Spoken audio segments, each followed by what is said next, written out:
Hi, my name is Doreen, and I'm going to discuss the human becoming theory by Rosemarie. But first of all I'm going to discuss the symbol of human becoming theory. As you can see in the picture, there is a black and white. Means opposite paradox, significant ontology of human becoming, while the green is hope. Center join. This is co-created mutual human universe process at ontological level and nurse person process. While the green and black swirl intervening, this is human universe co-creations as ongoing process of becoming.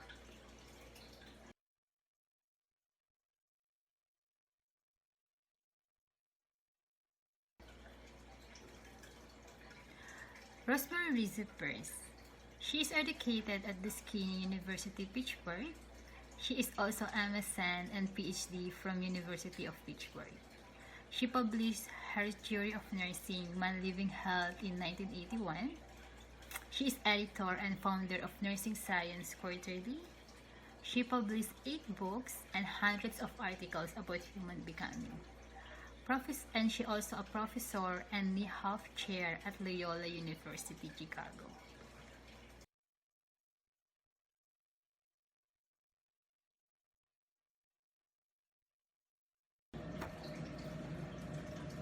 Background of the theories. This is to guide nurses in their practice of focus on quality of life as described and lived.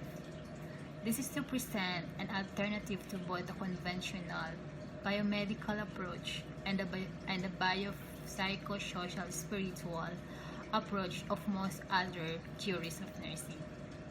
This is to possess quality of life from each person's own perspective as the goal of nursing practice. The name was officially changed to Human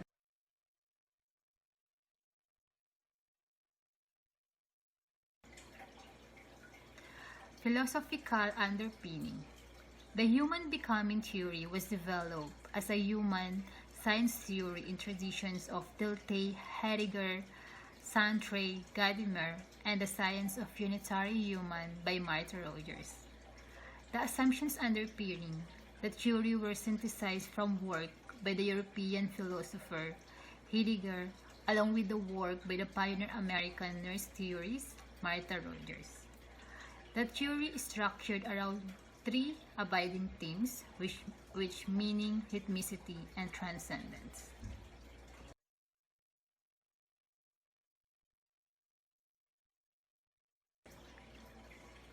Next is the assumption about the mind and about becoming.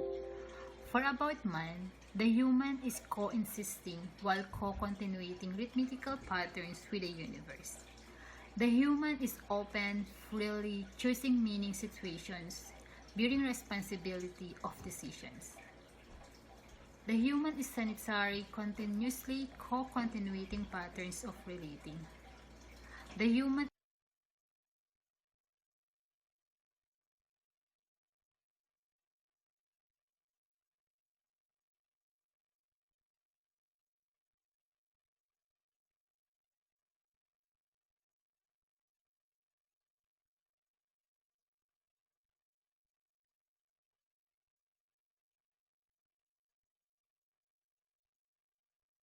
The advantage of parse theory is that it differentiates nursing from other disciplines, it provides guidance of care and useful administration, and is also useful in education. The model also provides research methodologies and provides a framework to guide inquiry of other theories. The disadvantage is that it does not utilize the nursing process and negates ideas that each patient engaged in a unique lived experience. It is not accessible to new nurses and is not applicable to acute emergent care.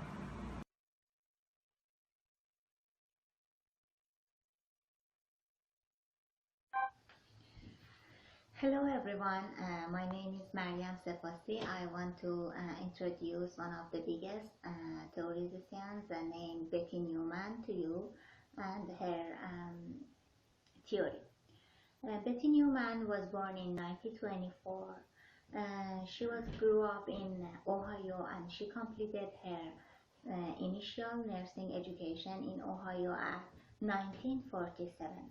Then she moved to California and worked as a young nurse in variety of nursing roles like hospital nurse, school nurse, industrial nurse, and clinical instructor.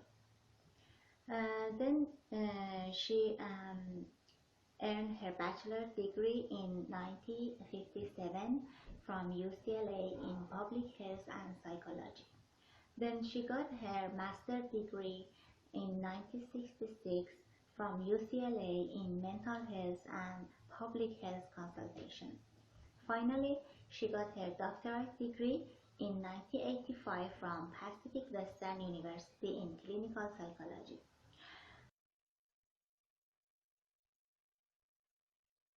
Her first explicit teaching and practice model for mental health consultation in the late 1960s. She was a pioneer of mental health.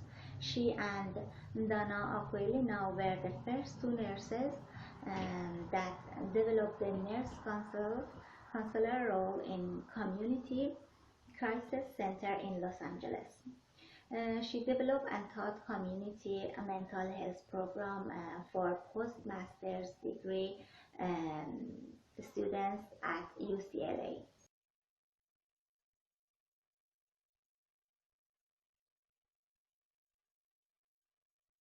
Some of the major concepts of the theory, which are holistic approach, that the system model theory is dynamic, open approach, and look at the clients as a whole. The client could be a person, family, group, and community actually. The other one is open system. The elements are continuously exchanging information and energy. It contains function, input and output, feedback, and negentropy and stability.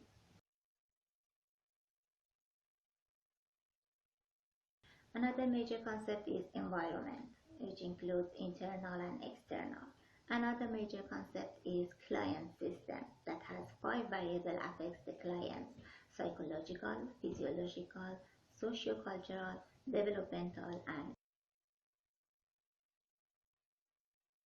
another major concept is health, and that from wellness to illness, optimal wellness when all needs met. Another major concept is stressor, which is intrapersonal, interpersonal, and extrapersonal. Another major concept is degree of reaction, that she believes that reaction happen when stressors invade the normal line of the defense. Another major concept is prevention and intervention, which has 3 levels. It has primary, secondary, and tertiary. Primary prevention is when a stressor identified. Secondary intervention is after symptoms of stress occur, and tertiary prevention is after achieved treatment. The last one is recommendation that occurs after treatment for stressors reaction.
The advantage of Neuman's theory is its flexibility for use in all areas of nursing, administration, education, and nursing practice. Her presentation and a view of a client is equally applicable to an individual, a family, a group, a community, or any aggregate. It is logically consistent and relatively simple. The major disadvantage of the model is the need for further clarification of the terms used. The interpersonal and extrapersonal stressors need to be more clearly differentiated. Key differences between two theories. For the focus in Parr's theory, it rates the quality of life from each person's own perspective, while in Neuman's focus, it is all about the response of the patient system to actual or potential environmental stressors. For the person, Parr's view as one being who is more than or different from the sum of the parts, while in Neuman, it is viewed as an open system that interacts both internal and external environmental stressors. For the environment, in Parr's theory, everything the person and his experiences, inseparable, complementary to, and evolving with. While in Neuman's theory, the totality of the internal and external forces, so it includes intrapersonal, interpersonal, and extrapersonal stressors which surrounds a person and with which they interact at any given point or time. For health, often process of being and becoming, it involves synthesis of values, while in humans, health is equated with wellness. And as for the nursing, Parr's viewed a human science and art that uses an abstract body of knowledge to serve people. While in Neuman's theory, it's a unique profession that is concerned with all of the variables which influence the response of a person might have to a stressor.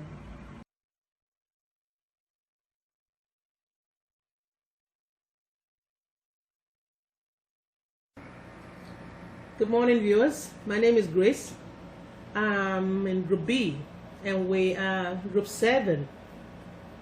And we're here to present Rosemarie Parcel, Human Becoming. These are my honorable and beautiful group members. My honorable self, Grace, Miriam, Karen, Anne, and Lorraine. And my first slide in the introduction says, Pass, 1987, cites the following distinctive of her theory. The human being sum up a concept of what they believe in. And it further says, in her value, because I'm being assigned to talk about the values to nursing practice. The value and the usefulness of Rosemarie Parcel to nursing, they are numerous, they are uncountable.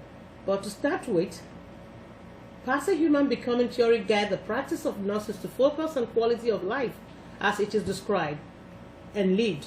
The Human Becoming theory of nursing presents an alternative to both the conventional biomedical approach as well as the biopsychosocial spiritual approach of most other theories and models of nursing. Parr's model rates quality of life from each person's own perspective as the goal of the practice of nursing. Rosemarie Rachel Parr first published the theory in 1981 as the Man Living Health theory, and name was changed to the Human Becoming theory in 1992. The model gives nurses the ability to see the patient's perspective. This allows the nurse to be with the patient and guide him or her towards health goals. The nurse-patient relationship co-creates changing health patterns. Nurses live the art of human becoming in presence with the unfolding of meaning, synchronizing rhythm and transcendence. Parr's theory includes the totality paradigm, which states that man is a combination of biological, psychological, sociological, and spiritual factors. It is also include the simultaneity paradigm, which states that man is a unitary being in continuous mutual interaction with the environment. In conclusion, after reviewing all the theories, I found all of them to be significant and none to be more better or superior or useful than the other. They complement one another. They all serve as good tools for nursing practice, education, discipline, and profession. They all help individually and collectively